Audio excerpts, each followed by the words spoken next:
सम्मानित साथियों, नमोबुद्धाय, जय भीम।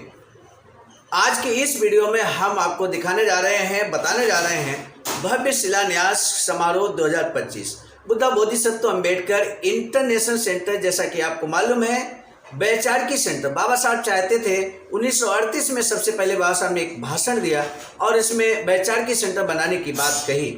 सामान्य साथियों, बहुजनों का एक ऐसा वैचारिकी सेंटर हो इस देश भारत में जो बहुजनों की आने वाली समस्याओं का समग्र रूप से पूरे देश के बुद्धिजीवी लोग ऐसी जगह एकत्र हों, बैठें, विचार करें और निराकरण करें, समाधान के रास्ते सुझाएं। इस तरह का वैचारिकी सेंटर बाबा साहब स्वयं बनाना चाहते थे। 1938 से शुरुआत किया, 1939, 40, 41, 42 तक लगातार बाबा साहब ने इस उद्देश्य पर कार्य किया। इसके बाद 1942 में बाबा साहब अंग्रेजों में, आपको बता दें, स्वतंत्र लेबर मिनिस्टर के रूप में सम्मिलित हो जाते हैं। अंग्रेजों की सरकार में 5 साल वहाँ रहते हैं। उसके बाद भारतीय संविधान निर्माण में बाबा साहब लग जाते हैं और इस तरह से 1950 के बाद फिर एक बार बाबा साहब जब इन महत्वपूर्ण कार्यों से निवृत्त होते हैं तो उसके बाद फिर वैचारिकी सेंटर पर निर्माण कर हेतु काम शुरू कर देते हैं। और 17 अगस्त 1952 को बाबा साहब कहते हैं कि बहुजनों का एक ऐसा वैचारिकी सेंटर हो जो पूरे दुनिया में सबसे भव्य हो, और कोई भी अगर प्रतिष्ठा प्राप्त व्यक्ति अगर आए और मुंबई में देखे कि किसका वैचारिकी सेंटर, किसका भवन मुख्यालय सबसे अच्छा है, तो दलितों का, स्पृश्यों का सबसे सुंदर होना चाहिए, भव्य होना चाहिए, वो ये कहने पर मजबूर हो जाए कि ये ऐसा वैचारिकी सेंटर जो स्पृश्यों का मुंबई में है, उस तरह का वैचारिकी सेंटर भारत में कहीं पे भी नहीं है। तो इस तरह से बाबा साहब कहते हैं कि ये जो सेंटर है वो नाटक नौटंकी के लिए नहीं होगा, बल्कि अस्पृश्यों, दलितों की समस्याओं के निराकरण के लिए होगा। संपूर्ण देश के, भारत के बुद्धिजीवी लोग यहाँ पर एकत्र होंगे, विचार विमर्श करेंगे, मंथन करेंगे और आने वाली जनरेशन के लिए नया रास्ता और सही सटीक रास्ता दिखाने का कार्य करेंगे। सामान्य साथियों, गैर राजनीतिक जड़ों को मजबूत करते हुए BBAIC का वैचारिकी सेंटर ये अखिल भारतीय अनुसूचित जाति जनजाति कर्मचारी कल्याण एसोसिएशन आवाज का नई दिल्ली के तत्वावधान में BBS3 आईडासा रमा के संयोजन में ये लगातार वैचारिकी सेंटर पे काम हो रहा है। सबसे पहले 14,000 स्क्वायर फीट जमीन परचेज की गई सारनाथ वाराणसी में, जो तथागत बुद्ध की प्रथम उपदेश स्थली और बाबा साहब का अंतिम भाषण स्थली भी है।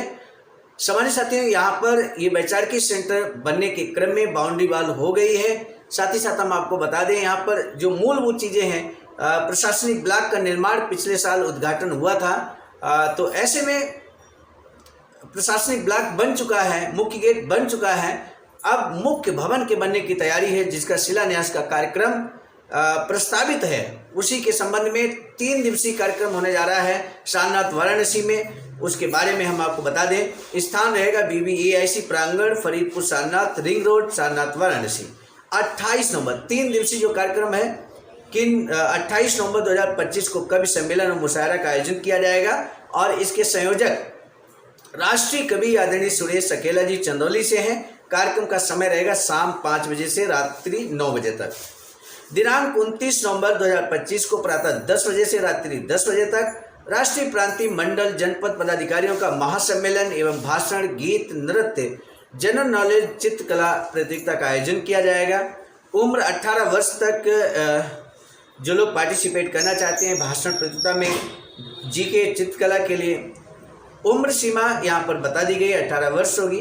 नृत्य एवं गीत के लिए कोई नहीं उम्र सीमा रखी गई है। प्रथम पुरस्कार मिलेगा साइकिल, द्वितीय मिलेगा मिक्सर मशीन, तृतीय सीलिंग फैन यहाँ पर विजेताओं को।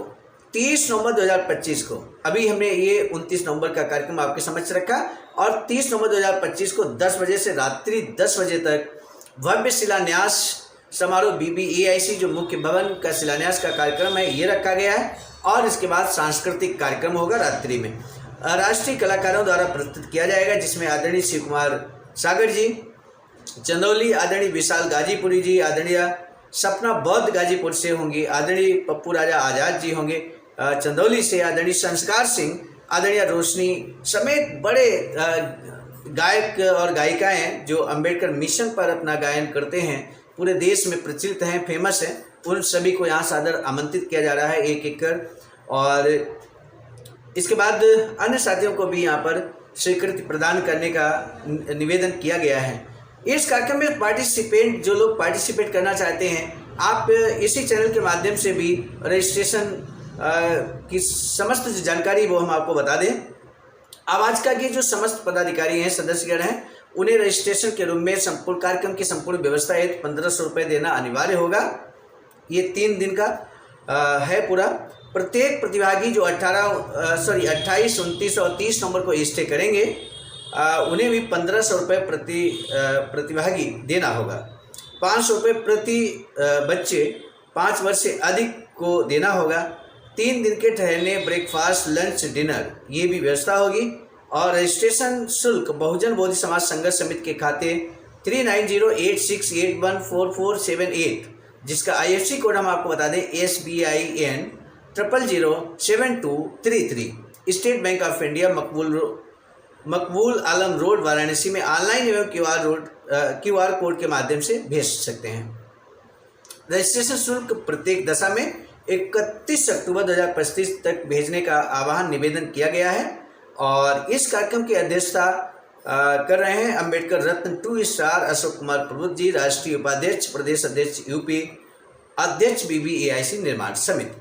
सामान्य साथियों, ये महत्वपूर्ण निर्देश आदेश जो है वो राष्ट्रीय अध्यक्ष आदरणीय बुद्धमित्र मुसाफिर सर, अखिल भारतीय अनुसूचित जाति जनजाति कर्मचारी कल्याण एसोसिएशन आवाज़ का, नई दिल्ली के द्वारा प्रेषित किया गया। वो हमने आपके समक्ष रखा। मुझे पूरा निवेदन, आप इस कार्यक्रम को सफलता प्रदान करने के लिए अपने स्तर से अहम प्रयास जरूर करेंगे। इसी निवेदन और आह्वान के साथ दीजिए इजाज़त। आप सभी को सादर नमो बुद्धाय, जय भीम। सामान्य साथियों, यदि आप हमारे इस चैनल आवाज़ का ऑफिशियल, जिस पर नियमित सुबह 5 बजे डॉक्टर अंबेडकर संदेश आपको मिलता है, आप हमारे इस चैनल को सपोर्ट करना चाहते हैं, तो हमारा आपसे निवेदन है कि आप हमारे इस चैनल को सब्सक्राइब कर लें, वीडियो को शेयर, लाइक, कमेंट जरूर करें।